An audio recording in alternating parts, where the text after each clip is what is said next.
We'd have to postpone this thing. Guaranteed. 180 copies. Oh, yeah. That is so good. It's that time of year. A little chilly.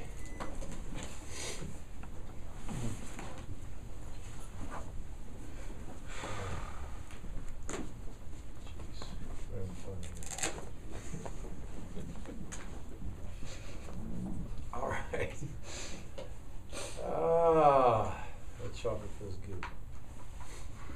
Well, thought we did better today. Trying to simulate and defend Georgia Southern's offense.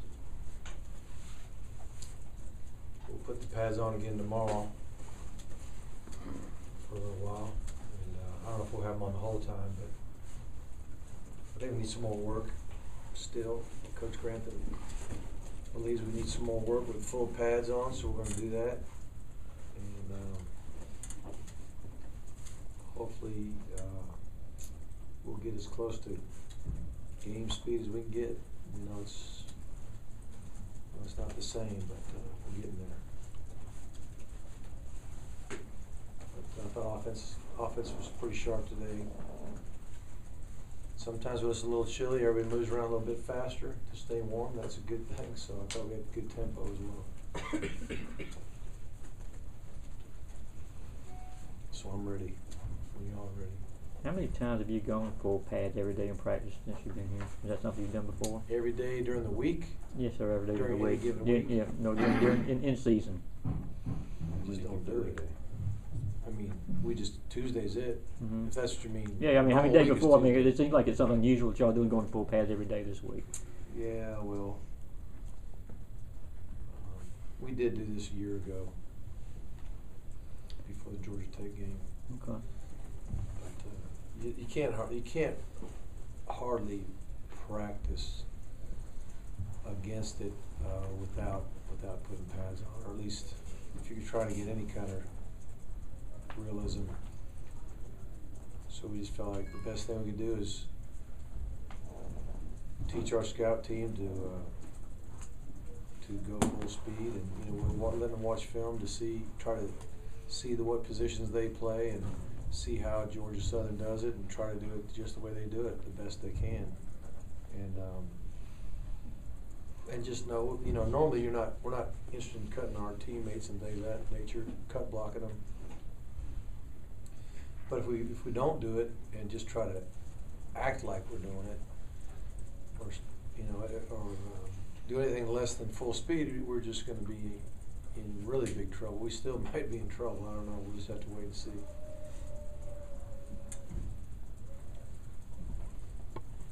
You had any injuries as a result of it? Thankfully, no. Does doing it every day this week make it less likely that you would do it next week, or is this too soon to tell? I would say we may not have to do it Monday, let's say, next week. We'll just see how well we do. But we'll probably still go. My guess would be Tuesday, Wednesday, and probably some of Thursday next week.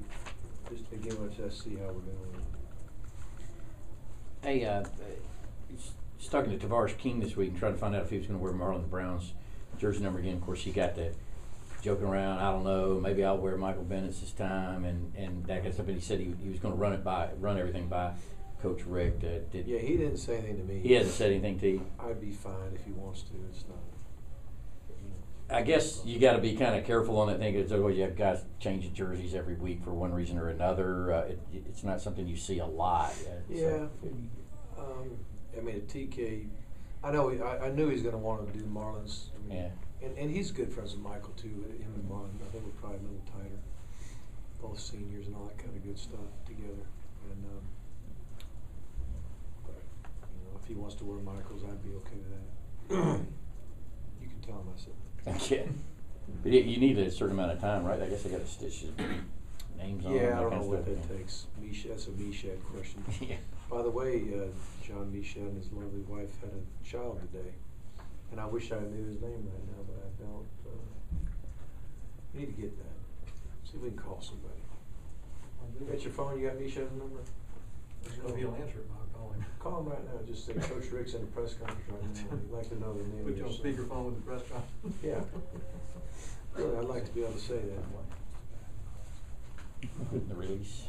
If anybody's gonna write about it, it'd be nice to be able to have the name of the kid. It'll be dot in the notes. You know, the dot effect. That means wait till tomorrow. I guess we heard about Chase is out for the year. You guys have had some tough luck, I guess, with some of these season enders. Yeah. Overall, all through camp and beginning of the season just seemed like we were doing really good when it comes to that type of thing, and then I guess this will be the fourth guy now. Is that right? This is the fourth guy that. Is it you including Avery in there, or is he? Well, Avery's not out. Avery's lost significant time, but we do believe he's got a good shot at playing in the bowl. So I guess not for the rest of the season. Regular season probably. On Avery. Coach didn't see Richard Samuel out there today. Is he banged up? He's got something. I'm trying to think of what that is. It was an abdominal, some type of abdominal strain from the ball game. Harvey Clemens, obviously working outside linebacker, it's not a new thing to move guys around with triple option, I guess. But in terms of his future, is he a guy you want to try and nail down a spot for? It'd be nice. It'd be nice too. It's hard to say exactly where he'll end up right now.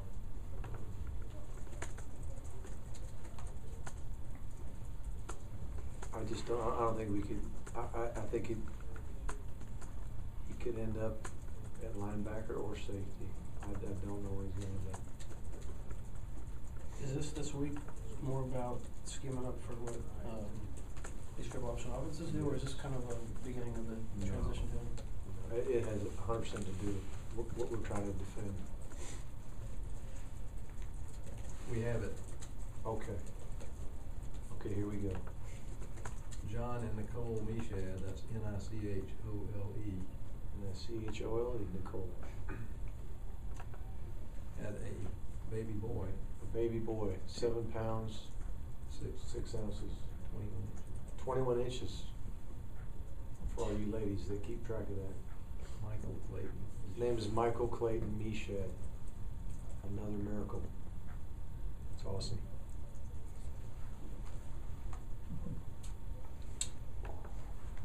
We had another baby just a little while ago. Did Brett have a baby? Mm-hmm. But we won't get into detail. We'll make that happen. They'll probably be sad if I didn't announce the birthday of the baby. Think. They might. Brett Green and his wife. Well, you want me to make another call? Yeah, get that, will you? Because they might be sad. You think they would? Well, If it's an away week, he won't mind. I don't know. They might. I think we should. I'll call him. You're nice.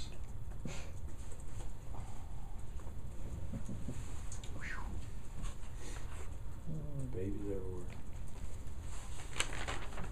What else y'all want to know? They're not leaving until I'm done drinking this chocolate. Do you, when it comes to play of the O-line, are you more encouraged than you were a couple weeks ago, or is it still kind of a week-to-week thing as to how good? Our line is blocked pretty good all year. I mean, I don't know if anybody really played great in the South Carolina game, so. But I went back and was looking at some of our cut-ups from the season, and I actually sorted out our. Just looking at our run game, longest gain to shortest gain. You could look at every single run, and then just sort it by the gain or the yardage gain, and then so I sorted it where we had the highest amount of yards to the lowest, and I just started watching it. And there's certainly some really good runs by our backs, and there's been some really And some of it's been having to do with the speed, but I mean, you watch our line block, they've done a really nice job most of the year. And, I think we certainly have had some rough spots, but overall they're doing a good job. I was asking Claude staff if they knew, maybe you know from looking at cut-ups like that, can you quantify the clearly the number of long runs is way higher this year than it was It's last not year. even- You might could take 5 years, you might take the last 5 years and have more longer runs this year than all those years. And I just can't remember that many long runs. They just kind of came in droves this year. Some of it is due to the speed of Keith Marshall as far as the longest runs. But Gurley's had a couple long TD runs himself. He's got some good speed as well. A lot of it has been due to some tackle breaking ability. I think we've gotten our backs to the safeties in the past.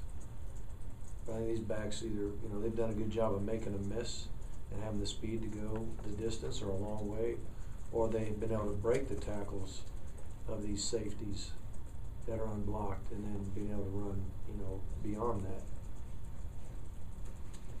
So are we really blocking a whole lot better? I think we are blocking better, but I think the backs are certainly a big part of why we're getting the long runs as well. Got it? Okay. Brett and Megan Green with an E and Megan with an H, MEGHAN, gave birth to Hudson Christopher Green. And of course, Brett, if you don't know, is our video coordinator. 7 pounds. When was that? That was about a week, 2 weeks. Yeah, I think it was 2 weeks ago. You know, don't you? When was it? Right after Florida. Right after Florida. This, the option offense that you guys are gonna be facing, how much of a concern is it that guys on defense are just gonna get beat up, having to prepare for it, having to play for it, and then having a big game after If it? they really do a good job of defending these blocks, hopefully they won't get any more beat up in a normal game. But I mean, we are practicing, in a more physical nature than we usually do. So, but I mean, so far, everybody seems to be doing pretty good with it. So hopefully it won't be a big deal. Maybe it'll make us tougher. Do you feel like Tavares has been underappreciated at all when it comes to media or fan attention? Because maybe while he hasn't been a singularly dominant talent like AJ, he's still going to finish his career here in top 5 in receiving yards and receiving touchdowns. Well, I'll say this. I somebody asked me that I think Tuesday, but I think what I said then as well as say now is we appreciate him a lot. His teammates, his coaches. I think we really see his talent and see how many big plays he's made for us and see how he's led for us and how he's behaved on and off the field. And he's just been great for Georgia. We're proud of him. And I think I said the other day too, I think he'll play in the NFL. I think he's good enough to do that. Mark, I guess against Florida, you guys just fed Gurley the ball an awful lot. Do you have a different dynamic on offense when both of them are kind of turning around like they were last week? It's nice to get them both going, I don't remember why we went more to Todd in that game. I've just been, Todd's been more of a tackle breaker than anybody, although the other two have broken some tackles. And I think Ken's style would be described as more of a tackle breaker, inside runner. It was one of those kind of games, maybe. But I think Keith will handle a game like that better than he might have done just a month ago. I think he's just getting more comfortable as he goes. And I think he'll be able to handle it. And one more question? Coach, can you talk about the progression of Austin Long? I think talked with Coach Friend, and he's kind of become what Mark Beard was before, that kind of sixth man Right. in the rotation. Yeah, you know what? Austin's coming along. Austin, when he got here, I don't know how long you've been around here, but he had back surgery and everything. And there's no doubt it hurt his progression. I don't think he practiced for over a year. So when he started practicing as a redshirt freshman, he really was like a true freshman. And so he's a little bit behind, I think, because of that. But he's getting stronger, and I think he's gotten more knowledge of what we're trying to do. And he actually, when he's been in the games, he's played pretty good. I think he's starting to win Coach Friend over there just a little bit.